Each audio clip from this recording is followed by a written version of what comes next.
ایک شخص تھا جو کبھی کبھار چوری چکاری کر لیا کرتا تھا۔ ایک بار اس کے اندر کچھ زیادہ پیسے بنانے کی خواہش پیدا ہوئی، کیونکہ وہ اپنی محبوب بیوی کو کچھ دینا چاہتا تھا یا اپنی ذات کے لیے رکھنا چاہتا تھا۔ اس نے ایک رات ایک گھر کے روشن دان میں سے کمرے میں داخل ہونے کی کوشش کی۔ یہ اچھا گھر ہے اور مجھے یہاں سے کوئی مال و متاع ملے گا، لیکن جب وہ اتنا اونچا چڑھا اور روشن دان کے اندر سے گزرنے کی کوشش کی تو وہ روشن دان جس کا چوکٹا بظاہر ٹھیک نظر آتا تھا ڈھیلا لگا ہوا تھا۔ وہ بما چوکٹے کے اندر کے جانب فرش پر سر کے بل آ گرا۔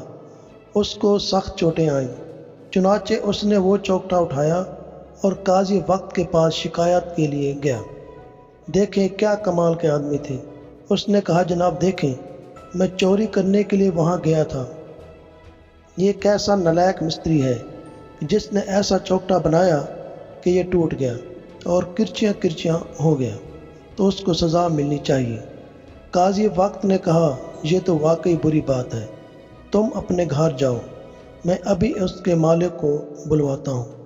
چنانچہ مالک مکان کو بلوایا گیا اور اس سے کہا کہ اس کی وجہ سے ایک انسان کو چوٹ لگی ہے جس کی اسے سزا دی جائے گی۔ مالک مکان نے کہا، جناب میرا کوئی قصور نہیں، یہ تو لکڑی بیچنے والے کا قصور ہے جس نے ناقص لکڑی بیچی جو ٹوٹ گئی۔ قاضی وقت نے اس لکڑی بیچنے والے کو بلانے کا حکم دیا، چنانچہ وہ پیش ہو گیا۔ اس نے کہا، جناب اس گھر کی کھڑکی تو میں نے ہی بنائی تھی۔ اس سے کہا گیا، تم نے ایسی نکارہ قسم کی لکڑی لگائی۔ اس نے کہا، جناب اس لکڑی کو بھی دیکھ لیں، اس میں کوئی نقص نکلا تو میں ذمہ دار ہوں۔ حضور بات یہ ہے کہ اس میں خرابی نہیں، خرابی ہماری لکڑی کی نہیں، اس ترخان کی ہے جس نے چوکٹا صحیح نہیں بنایا۔ انہوں نے ترخان یا بڑھئی کو بلایا تو وہ پیش ہو گیا۔ ترخان نے کہا، میں نے چوکٹا بالکل ٹھیک بنایا ہے، یہ میرا قصور نہیں، آپ ماہرین بلوا لیں، وہ بتا دیں گے کہ میرے چوکٹے میں کوئی خرابی نہیں۔ میں یقین سے کہتا ہوں یہ چوکٹا بالکل ٹھیک ہے۔ راج معمار جس نے اس کو فٹ کیا تھا، یہ ساری کوتاہی اس کی ہے۔ چنانچہ راج معمار کو بلایا گیا، وہ عدالت میں پیش ہو گیا۔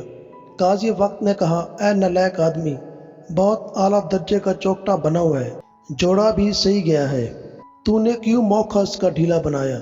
تو نے صحیح طور پر اسے کیوں نہیں لگایا؟ اس نے سوچا واقعی عدالت ٹھیک پوچھ رہی ہے، چوکٹے میں اور دیوار میں فاصلہ تو ہے۔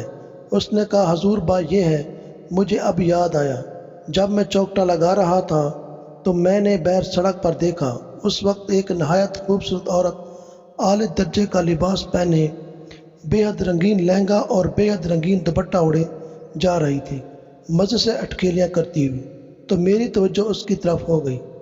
جب تک وہ سڑک پر چلتی رہی میں اس کو دیکھتا رہا، میں پوری توجہ کام پر نہ دے سکا اور چوکٹے کو صحیح طرح سے نہ لگا سکا۔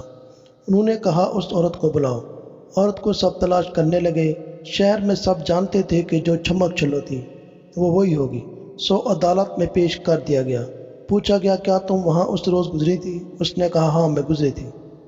اس نے کہا، تم نے ایسا لہنگا پہنا، ایسا غرارہ پہنا تھا تو کیوں پہنا تھا؟ اس عورت نے بتایا، حضور بات یہ ہے کہ میرے خاوند نے مجھ سے کہا، یہ تم کیا پھیکے رنگ پہنتی ہو، یہ کچھ اچھے نہیں لگتے تمہارے رخ زیبا کے اوپر، یہ کپڑے سجتے نہیں ہیں، بہت اعلیٰ قسم کے شوق اور بھڑکیلے قسم کے لباس پہنو۔ عدالت نے کہا، اس کے خاوند کو حاضر کیا جائے۔ چنانچہ وہ اس کے خاوند کو پکڑ کر لے آئے، عدالت کے سامنے پیش کر دیا۔ وہ خاوند وہی شخص تھا جو روشن دان سے چوری کرنے کے لیے اترا تھا، اس کی خیش میں وہ خود کھڑا تھا۔ اتنے چکر کاٹ کر آدمی کو پتہ ہی نہیں چلتا اس کے ساتھ کیا گزر رہی ہے، وہ کہاں پر ہے، اپنی خیش اپنی آرزو کے درمیان کھڑا تھا۔ سمجھ رہے ہو آپ؟ سمجھ رہے ہو؟